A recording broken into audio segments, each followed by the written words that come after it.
Good morning. Today we find ourselves on week 2, day 2 of the study, looking at Psalm 55, verses 4 to 5, and Psalm 94, verse 19.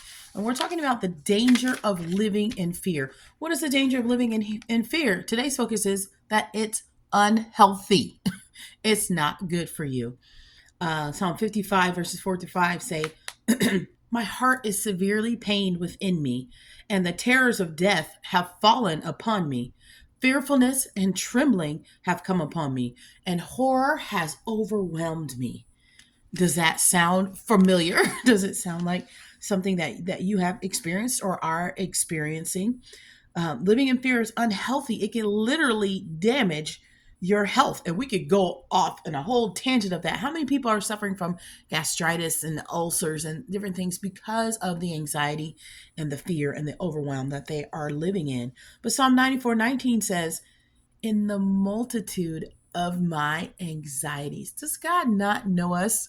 Yes, He does. In the multitude of my anxieties within me, your comforts delight my soul.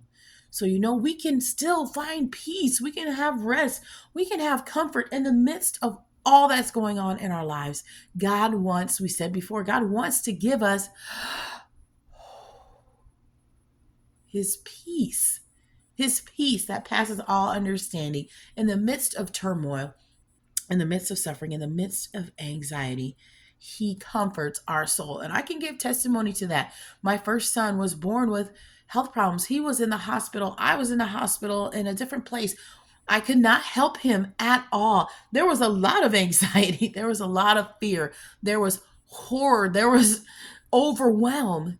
And in the midst of all that, people would say, well, how can you just be so calm and at peace? And I would say, are you kidding me? You don't see me at home crying next to an empty crib while my baby is in the hospital and there's nothing I can do about it. Where does this peace come from? I don't have any peace.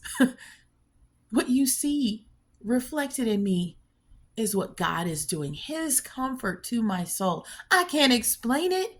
I just pray and I pray and I go to my Father and I ask Him to help me. And He does.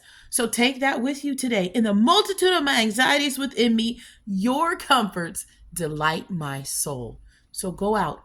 Even if you're in a time of anxiety and overwhelm and fear and trembling have come upon you, take it to the Lord.